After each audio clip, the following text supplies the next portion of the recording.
Today I'm taking the VEVOR bar clamps.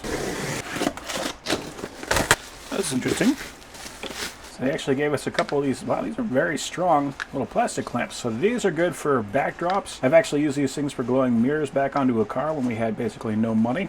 These things, they really work. Got a very strong spring in there. That is a heck of a clamp. We do have instructions. This is the F340-24. It has a clamping force of 340 pounds, maximum clamp size of 24 inches, and a throat depth of 3 1/3 inches. So nice large size on this guy. We do have a pin there on the end, so we don't have to worry about this thing sliding all the way off. This is a fully steel bar. These are a soft plastic cap on there, so we don't have to worry about scratching anything. We do have a push button lock right there, so if we want to, we can pull off our head, and we can push out our pin, and we can slide this guy off. Then we can swap it around and make that an expanding clamp. So very handy to have that versatility.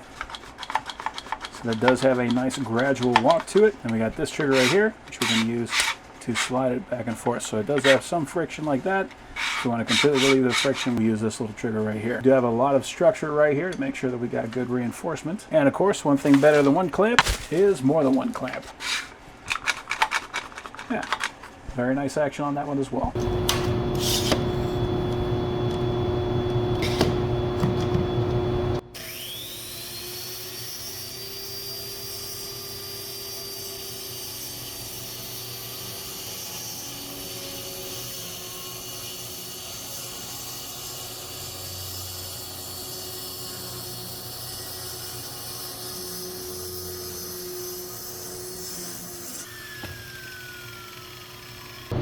Yep, those are some excellent clamps.